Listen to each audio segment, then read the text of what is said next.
En amorce de notre invité, quelques images, vous allez comprendre, de l'ouverture aujourd'hui en Chine d'un salon mondial de l'industrie intelligente, celle qui chaque jour davantage transforme en profondeur le mode de vie humain et parmi celles-ci l'intelligence artificielle et ses usages qui se développent à une vitesse grand V. C'est le cas notamment dans l'enseignement avec les débats que cela suscite entre révolution et danger, ses bienfaits et ses dérives. On en parle avec notre invité François Stéphan. Merci monsieur d'avoir accepté notre invitation. Vous êtes directeur général de l'ECE, une école d'ingénieurs spécialisée dans le numérique et l'intelligence artificielle. Vous êtes à Paris, mais il y a au total 4 campus différents.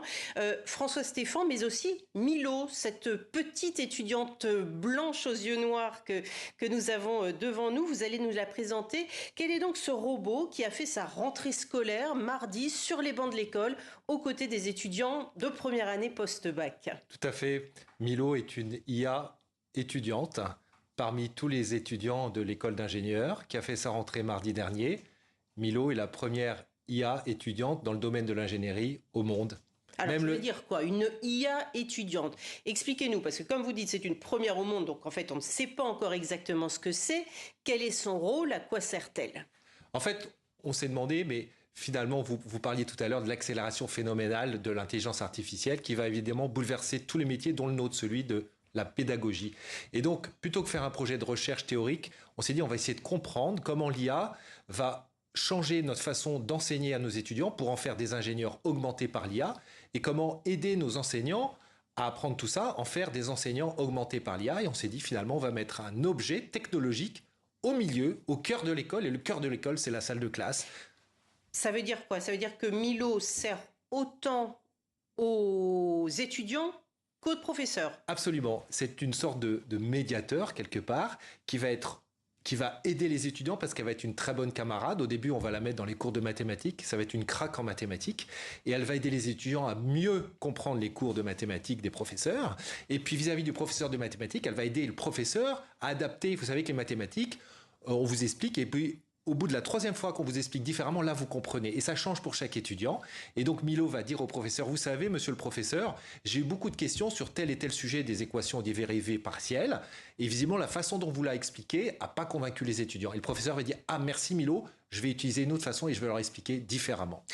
Ceci dit, là, vous me dites Milo va dire, Milo va faire. Moi, Milo, pour moi, c'est un objet inerte que j'ai devant moi.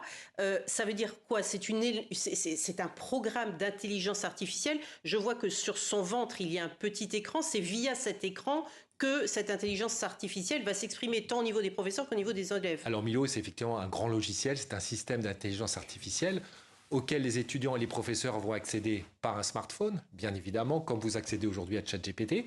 Mais Milo, la particularité, c'est qu'elle a un corps physique pour être dans la salle de classe. Et dans la salle de classe, elle va écouter, elle va suivre de façon très sage, elle va écouter le cours du professeur. Et par exemple, elle va permettre à un étudiant qui aura raté le cours, peut-être pour une soirée étudiante, donc l'étudiante va lui dire « Milo, est-ce que tu pourrais me passer tes notes ?» Bien évidemment. Et là, Milo va lui dire « Mais tu sais, monsieur Delille a dit une chose importante. Il a dit, pour le devoir surveillé de la semaine prochaine, il faut réviser particulièrement les nombres complexes. » Et ça, sans une présence physique, c'est pas possible. Mais on est toutefois dans une approche expérimentale. J'imagine que là, c'est le premier degré de ce que vous allez sans doute être amené à développer durant les prochaines années. Est-ce que ça veut dire en quelque sorte que ces étudiants de première année post-bac sont des cobayes consentants dans cette nouvelle façon d'apprendre? En fait, on a décidé de mettre Milo chez eux parce que ce sont les plus jeunes étudiants chez nous qui sont le plus à même. Ce sont ceux qui se sont a priori le plus, je dirais, qui ont le plus utilisé l'IA au lycée. Voilà, ils ont tous utilisé ChatGPT et d'autres.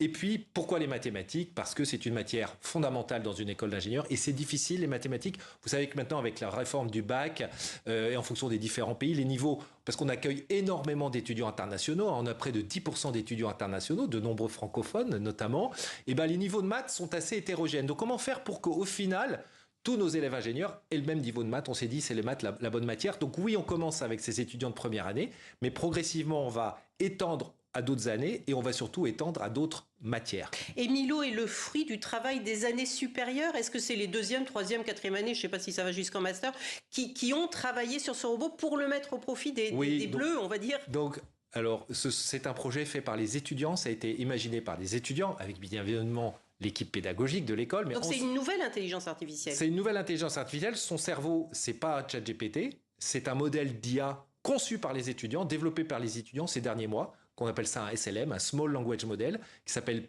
ECE Primal, qui a d'ailleurs été classé top 1 mondial sur le classement mondial Hugging Face. Donc c'est une. Là, vous me parlez chinois. Voilà, pour le dire plus prosaïquement, c'est une intelligence artificielle souveraine, open source, frugale, qui consomme beaucoup moins d'énergie.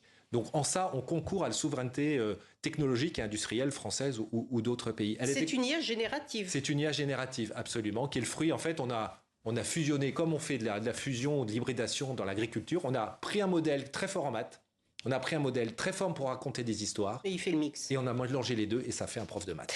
Elisabeth Borne, la ministre de l'Éducation, a annoncé cette rentrée scolaire que les élèves de 4e et de 2e auront désormais une formation obligatoire à l'intelligence artificielle. D'ailleurs, une intelligence artificielle, je crois même qu'elle va être proposée aux enseignants pour les accompagner dans leur métier. Est-ce qu'on ne craint pas une marchandisation de l'éducation, c'est-à-dire confier finalement à une intelligence artificielle ce que le professeur d'antan faisait ? Alors, fait toujours, Dieu merci. Ce que va faire l'intelligence artificielle, ça va être un outil. C'est comme, j'ai envie de dire, quand l'imprimerie est arrivée avec Gutenberg, avant, les cours, c'était à l'oral. C'était la transmission orale. Et grâce au livre, ça a démultiplié le pouvoir de l'éducation, l'impact. Évidemment, le professeur a changé son rôle et est devenu un accompagnateur de la lecture. Et bien là, c'est la même chose. L'IA devient un outil pour les professeurs. Et je peux vous dire que nous, l'ensemble de nos professeurs, on a plusieurs centaines d'enseignants. On les fait travailler depuis plusieurs mois dans des groupes de travail et ils s'emparent du sujet avec une énergie que je n'imagine pas. Il n'y a pas de refus. Il n'y a pas de refus. Il y en a certains qui sont plus moteurs que d'autres. Je suis sûr qu'il y en a qui seront un petit peu réservés, qui vont attendre de voir. Mais pas méfiants, observateurs. Mais je peux vous dire que le responsable du département de date, M. Delisle, qui est d'ailleurs un Québécois, on est très fiers d'avoir un Québécois parmi nous, lui, il a tout de suite pris ce sujet et il embarque avec nous. Merci beaucoup, François Stéphan, directeur général de l'ECE, École d'ingénieurs de la Tech, la future Tech. Merci beaucoup d'avoir été avec nous et au revoir à Milo et bonne rentrée scolaire.